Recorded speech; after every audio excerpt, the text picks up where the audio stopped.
ഇന്ന് രണ്ട് തരത്തിലുള്ള സാനിറ്ററി പാഡ്സ് ഉണ്ടാക്കുന്നത് എങ്ങനെയാണെന്ന് കാണിക്കാം. സാധാരണ നമ്മൾ ഉപയോഗിക്കുന്ന സിന്തറ്റിക് പാഡിനെ പോലെ തന്നെ വളരെ ഉപയോഗപ്രദവും നല്ല കംഫർട്ടബിൾ ആയിട്ടിരിക്കും. ഇത് ആദ്യം ഒരു A4 ഷീറ്റ് എടുത്ത് നീളത്തിലൊന്ന് മടക്കി പിന്നെ അതിനെ ഒന്നുകൂടെ ക്രോസ് ആയിട്ട് ഒന്നുകൂടെ മടക്കി 4 ഫോൾഡ് ആയിട്ട് കിട്ടും. ക്ലോസ്ഡ് ഭാഗത്ത് 1 ഇഞ്ചും ഓപ്പൺ ഭാഗത്ത് ഒരു 1.5 ഇഞ്ച് നീളത്തിലുള്ള 2 മാർക്ക് കൊടുത്തതിന് ശേഷം ഇതിനെ നമ്മൾ ഒന്ന് ഷേപ്പിൽ വരച്ചെടുക്കണം. ഇതുപോലെ സാനിറ്ററി പാഡിന്റെ ഷേപ്പ് നമുക്കറിയാമല്ലോ. അതിന്റെ ആദ്യം അറ്റൻഡറ്റും നടുക്കൂട്ടരുമ്പോൾ കുറച്ച് വീതി കുറവായിരിക്കും. എന്നിട്ട് നമുക്ക് അതിന് വിങ്സ് വേണം. അതുകൊണ്ട് നമ്മളിതിനെ കൂട്ടി യോജിപ്പിക്കാതെ ഇങ്ങനെ വിങ്സ് ആയിട്ട് ഇങ്ങനെ അടയാളപ്പെടുത്തിയിട്ട് ഇതിനെ കട്ട് ചെയ്തെടുത്ത് കഴിയുമ്പോൾ നമുക്ക് ഇത് ഓപ്പൺ ചെയ്യുമ്പോൾ ആ കിട്ടുന്ന ഷേപ്പിന് നമുക്ക് അതിന്റെ ഒരു ഔട്ട്ലൈൻ ആയിട്ട് വെച്ചിരിക്കുകയാണെങ്കിൽ എപ്പോൾ വേണേലും നമുക്ക് പോലെ ഉണ്ടാക്കിയെടുക്കാൻ പറ്റും. സിന്തറ്റിക് ചിലരിൽ സ്കിൻ അലർജി ഉണ്ടാക്കും, പിന്നെ മാസമുള്ള ചിലവ്, ഇതെല്ലാം നമുക്ക് സഹിക്കാം. പക്ഷേ ഇത് എങ്ങനെ ഡിസ്പോസ് ചെയ്യുക എന്നുള്ളത് ആലോചിച്ചിട്ടാണ് ഏറ്റവും വലിയ ടെൻഷൻ ഉണ്ടാകുന്നത്. ടോയ്ലറ്റ് ഇട്ട് വെള്ളം ഒഴിച്ച് കഴിഞ്ഞാൽ സെപ്റ്റിക് ടാങ്ക് നിറയുന്ന ഒരു പ്രശ്നം എത്തിക്കാൻ പറ്റുമോ? അതും പറ്റത്തില്ല. ഒരുപാടൊരു തലവേദനയാണ് നമ്മുടെ നാട്ടിൽ ഇത് ഉണ്ടാക്കി വെക്കുന്നത്. അതിനൊക്കെ ഒരു പരിധി വരെയുള്ളൊരു പരിഹാരമാണ് ഈ റീയൂസബിൾ ആയിട്ടുള്ള സാനിറ്ററി പാഡ്സ്.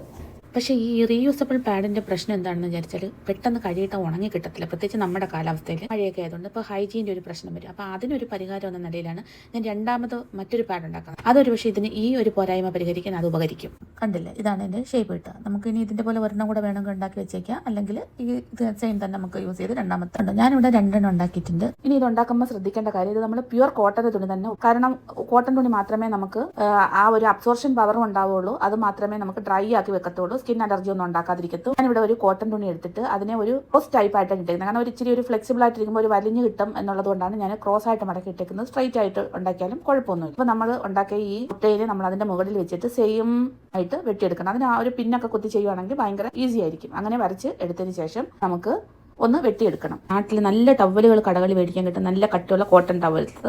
ആ ടവൽസ് മേടിച്ചിട്ട് നമ്മൾ ഇത് കട്ട് ചെയ്ത് ഉപയോഗിക്കുകയാണെങ്കിൽ, കട്ട് ചെയ്ത് ഇതിന് വേണ്ടിയിട്ട് ഉപയോഗിക്കുകയാണെങ്കിൽ ഭയങ്കര മനോഹരമായിട്ടുള്ളതും ഭയങ്കര അബ്സോർപ്ഷൻ പവർ കൂടിയതും മാത്രമല്ല കുറച്ച് ഡ്യൂറബിൾ ആയിട്ടുള്ളതുമായിട്ട് തയ്ക്കാൻ പറ്റും. നിങ്ങൾ കടകളിൽ ചെല്ലുമ്പോൾ ഒരു ടവലിന് 10 രൂപയൊക്കെ കൊടുക്കുമ്പോൾ കിട്ടുന്ന നല്ല കോട്ടൺ ടവൽസ് ഉണ്ടാവും. ആ കോട്ടൺ ടവൽസ് മേടിച്ചിട്ട് ഉപയോഗിക്കാൻ ശ്രമിക്കുക. പൈസ കൊടുത്ത് മേടിക്കുന്ന ടവൽസ് മാത്രമല്ല, നല്ല പ്യുവർ കോട്ടൺ ലുങ്കീസ് ഒക്കെ ഉണ്ടെങ്കിൽ അത് നന്നായിട്ടൊന്ന് വെള്ളത്തിലൊന്ന് തിളപ്പിച്ച് ഇട്ട് നല്ലപോലെ ഒന്ന് ഉണക്കി അയൺ ചെയ്തെടുക്കുകയാണെങ്കിൽ അത് മതി. അതും ഭയങ്കരമായിട്ട് യൂസ്ഫുൾ ആയിട്ടിരിക്കും. നമുക്ക് ആ ഒരു ഭംഗി ഇത്ര ഉണ്ടാവത്തില്ലെന്ന് മാത്രമേ ഉള്ളൂ. കോട്ടൺ ടവൽസ് ഒക്കെ വെച്ച് ഉണ്ടാക്കുമ്പോൾ ഉണ്ടാകുന്ന ഒരു ഭംഗി അതിന് കിട്ടത്തില്ല. ഇതുപോലെ ഈ നോർമലായിട്ട് ഉണ്ടാവുള്ളൂ. പക്ഷേ ടവൽ വെച്ച് ഉണ്ടാക്കുകയാണെങ്കിൽ തീർച്ചയായിട്ടും നല്ല ഭംഗിയുള്ളതായിരിക്കും. ഞാനിനി ഒരു ടവൽ വെച്ചിട്ട് പിന്നെ കാണിച്ചു തരാം. ഇതിപ്പോൾ വേസ്റ്റ് പണ്ടുന്നൊരു കോൺസെപ്റ്റ് ആയതുകൊണ്ടാണ് ഇത് തന്നെ വെച്ച് പോയി. ഇനി നമുക്ക് വേണ്ടുന്നത് ഇതുപോലെ ഒരു പാഡിൻ്റെ അകത്തുള്ള ആ ഒരു ഷേപ്പിൽ ഒരു പേപ്പർ കട്ട് ചെയ്തെടുത്ത് ഈ 2 സൈഡിൽ യു ഷേപ്പ് വരുന്ന അകത്തിരിക്കത്തക്ക രീതിയിലുള്ള ഒരു പേപ്പർ കട്ട് ചെയ്തെടുത്തിട്ട് അതിനെ ഇതുപോലെ കട്ടിയുള്ള കോട്ടൺ തുണികളെ മടക്കിയിട്ടിട്ട് ഒരു 8 10 മടക്കിയിട്ടതിന് ശേഷം ഇതേ ഷേപ്പിൽ വെട്ടിയെടുക്കണം. വെട്ടിയെടുത്തതിന് ശേഷം നമുക്ക് ഇത് അതിന്റെ മുകളിൽ വെച്ചിട്ട് 2-3 തയ്യൽ അകത്ത് ഏതെങ്കിലുമൊക്കെ ഉള്ള ഷേപ്പിൽ ഇട്ട് കൊടുക്കുക. ഞാനിവിടെ ഒരു ചോക്ക് വെച്ചിട്ട് ഇതുപോലെ വരച്ച് കളിക്കുന്നുണ്ട്. ഈ ഷേപ്പ് തന്നെ വേണമെന്നില്ല, നമ്മുടെ ഇഷ്ടത്തിനുള്ള ഷേപ്പുകളിൽ, അതായത് ആ ഒരു യു ഷേപ്പ് വരുന്ന രീതിയിൽ തന്നെ തയ്ക്കാൻ ശ്രമിക്കണം ആദ്യത്തെ. ബാക്കിയൊക്കെ പിന്നെ ആ ഒരു തുണി ഒന്ന് അതിനകത്ത് ഫിക്സ് ആയിരിക്കാൻ വേണ്ടിയിട്ടാണ് ആ ഒരു രീതിയിലും കൂടെ നമ്മൾ അടയാളപ്പെടുത്തി കൊടുക്കുക. എന്നിട്ട് അതിന്റെ മേളിൽ കൂടെ ഒന്ന് തച്ചെടുക്കണം. ഇനി വേണ്ടുന്നത് ഇതൊന്ന് ലീക്ക് പ്രൂഫ് ആക്കി എടുക്കുക എന്നുള്ളതാണ്. പ്രൂഫ് ആക്കി എടുക്കാൻ വേണ്ടിയിട്ട് നമുക്ക് ഇതുപോലൊരു പ്ലാസ്റ്റിക്കിൻ്റെ ഷീറ്റ്, ചിലപ്പോൾ റെക്സിൻ്റെ ഷീറ്റുകളൊക്കെ കിട്ടും. അതിലേതെങ്കിലും ഒന്ന് എടുത്തിട്ട് നമ്മളിതുപോലെ നമ്മൾ ആദ്യം വെട്ടിയെടുത്ത പേപ്പറിൻ്റെ അതേ ഷേപ്പിൽ തന്നെ ഒന്ന് കട്ട് ചെയ്തെടുക്കുകയാണെങ്കിൽ ആ ഒരു ഷേപ്പിൽ കിട്ടും. എന്നിട്ട് സെയിം അളവിൽ തന്നെ അത് വെച്ചിട്ട് കുറച്ച് ഗ്ലൂ ഒട്ടിച്ചു കൊടുക്കണം. ഞാനിവിടെ B7000 എന്ന് പറഞ്ഞ ഗ്ലൂ ആണ് ഉപയോഗിച്ചിരിക്കുന്നത്. നല്ലൊരു ഗ്ലൂ ആണ്. അത് നന്നായിട്ട് ഒട്ടിയിരിക്കും, കഴിയുമ്പോൾ ഒന്നും പോകത്തൊന്നുമില്ല. അതിനുശേഷം നമ്മൾ വേണ്ടുന്നത് സെയിം ഷേപ്പിൽ വെട്ടിയെടുത്ത ഒരു തുണിയിൽ നല്ല വശത്തോട് ചേർത്ത് വെച്ച് കുറച്ചൊരു ഭാഗത്ത് ഗ്യാപ്പ് ഇട്ടിട്ട് നമ്മളതൊന്ന് അടിച്ചെടുക്കണം. കണ്ടോ, ഇത് അടിച്ചെടുത്തതിന് ശേഷം ഇതിനെ നമുക്ക് തിരിച്ചിട്ടെടുത്ത് നിൽക്കുമ്പോൾ പിന്നെ നമ്മൾ ബട്ടൺ വെക്കുമ്പോൾ ശ്രദ്ധിക്കേണ്ട കാര്യം എന്താണെന്ന് വെച്ചാൽ, നമ്മൾ സ്റ്റിച്ച് ചെയ്ത ഭാഗത്ത് ഗ്ലൂ മറ്റേ ലീക്ക് പ്രൂഫ് ആയിട്ടുള്ള പ്ലാസ്റ്റിക് വെച്ചിട്ടില്ല, ഓപ്പോസിറ്റ് സൈഡിലാണ്. അപ്പോൾ നമ്മൾ ബട്ടൺ വെക്കുമ്പോൾ എപ്പോഴും ഓപ്പോസിറ്റ് സൈഡിലായിട്ട് ബട്ടൺ വെക്കാൻ ശ്രദ്ധിക്കണം. കാരണം ചെയ്ത ഭാഗത്തായിട്ട് ലീക്ക് പ്രൂഫ് വന്നു കഴിഞ്ഞാൽ പിന്നെ നമുക്കത് അബ്സോർപ്ഷൻ ഒന്നും ഉണ്ടാകത്തില്ല. അതുകൊണ്ട് പ്രത്യേകം നമ്മളത് വെക്കുമ്പോൾ ശ്രദ്ധിച്ചോളാം. ഓപ്പോസിറ്റ് സൈഡിലായിട്ട് നമ്മൾ അത് വെച്ചതിന് ശേഷം ഈ ഓപ്പൺ ആയിട്ടുള്ള ഭാഗം അതൊന്ന് ക്ലോസ് ചെയ്ത് കൊടുക്കണം. അതിനുശേഷം ഇവിടെ ഒരു ബട്ടൺ വെച്ച് കൊടുക്കാം.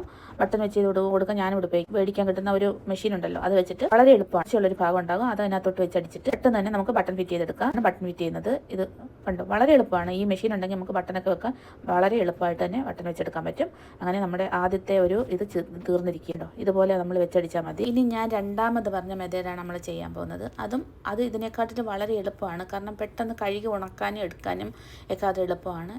ഞാൻ പറഞ്ഞ സെയിം മെത്തേഡിൽ തന്നെ ഒരു കട്ടിംഗ് പേപ്പറോട് ഉണ്ടാക്കി എടുത്തതിന് ശേഷം ഒരു 2 ഇഞ്ച് താഴേക്കും മാർക്ക് ചെയ്തതിന് ശേഷം അവിടുന്ന് ഒരു ഇഞ്ച്, അര ഇഞ്ച് മുതൽ 1 ഇഞ്ച് വരെ അകലത്തിൽ നമ്മൾ ഇതുപോലെ ഒരു യു ഷേപ്പ് പോലെ വരച്ചു കൊടുക്കുക. എന്നിട്ട് അത്രയും ഭാഗം വെട്ടിക്കളയുമ്പോൾ നമുക്ക് ഈ ഒരു ഷേപ്പ് കിട്ടും. ഈ ഒരു ഷേപ്പിൽ ഒരു തുണി ഈ ഷേപ്പിൽ വെട്ടിയെടുക്കുക, ഒരു തുണി മറ്റേ ഷേപ്പിലും വെട്ടിയെടുക്കണം. അതായത് നടുക്ക് മുറിക്കാത്ത ഷേപ്പിലും വെട്ടിയെടുക്കണം.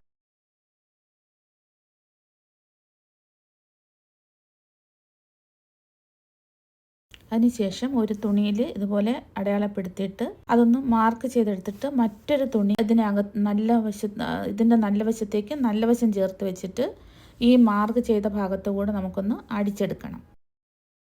ഇങ്ങനെ തച്ചെടുത്തേണ്ടി വന്നതിന് ശേഷം നമുക്ക് ആ തച്ച ഭാഗം ഒന്ന് വെട്ടി അതിനൊരു ചെറിയൊരു ഹോള് പോലെ ഇട്ട് കൊടുക്കണം. അതായത് ആ ഷേപ്പിൽ നമുക്ക് വെട്ടിക്കളഞ്ഞ് അതിനെ ഇതാക്കിയിട്ട് തിരിച്ചിട്ടിട്ട് അതൊന്ന് അയൺ ചെയ്തെടുക്കണം. അയൺ ചെയ്തെടുക്കുമ്പോൾ നമുക്ക് അവിടെ ഒരു ഓപ്പൺ സ്പേസ് കിട്ടും. പിന്നെ ഒരു നല്ല തുണി ഇതേ ഷേപ്പിൽ വെട്ടിയെടുത്തതിന് ശേഷം ഇതുമായിട്ട് നല്ല വശത്തോട് ചേർത്തിട്ട് അടിച്ച് തിരിച്ചിട്ടെടുക്കണം.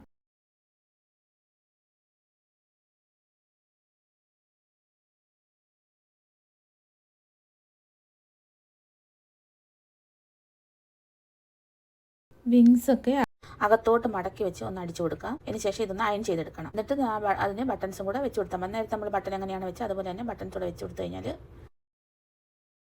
പാഡ് ഉണ്ടാക്കൽ കഴിഞ്ഞാണ്ടോ ഇതുപോലെ നമ്മൾ ടവലോ തുണിയോ എന്താണെന്ന് വെച്ചാൽ കട്ടിക്കുള്ളത് ഇതാക്കി ഉണക്കി നല്ലപോലെ അയൺ ചെയ്തെടുത്ത് കഴിയുമ്പോൾ ഇത് സേഫുമാണ്.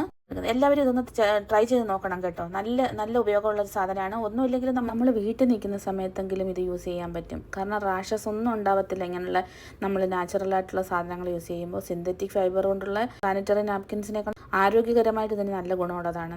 അതുകൊണ്ട് തന്നെ നമ്മൾ വീട്ടിൽ നിൽക്കുന്ന സമയത്തെങ്കിലും ഈ സിന്തറ്റിക് നാപ്കിൻസ് ഉപയോഗിക്കുന്നത് ഒഴിവാക്കിക്കൊണ്ട് ഇത്തരം നാച്ചുറൽ ആയിട്ടുള്ള കോട്ടൺ തുണി കൊണ്ടുള്ള പാഡുകൾ ഉപയോഗിക്കാൻ ശ്രമിക്കണം. പിന്നെ നമ്മൾ പ്രത്യേകം ശ്രദ്ധിക്കേണ്ട ഒരു കാര്യം, ഇതൊരു പേഴ്സണൽ ഹൈജീനാണ്. ഇത് നമ്മൾ നല്ലപോലെ നല്ല ചൂടുള്ള വെള്ളത്തിലിട്ട് നല്ലപോലെ കഴുകി ഉണക്കി അയൺ ചെയ്ത് നമ്മൾ സൂക്ഷിക്കണം. വളരെ സോഫ്റ്റാണിത്. എല്ലാവരും പീരിയഡ്സ് ദിനങ്ങളിലും സന്തോഷത്തോടെയും ആരോഗ്യത്തോടെയും ഇരിക്കട്ടെ എന്ന് പ്രാർത്ഥിക്കുന്നു. ലൈക്ക് ചെയ്യണം, കമൻസ് എന്താണെന്ന് വെച്ചാൽ പറയണം, സബ്സ്ക്രൈബ് ചെയ്യണം, സപ്പോർട്ട് ചെയ്യണം. എല്ലാവർക്കും നന്ദി.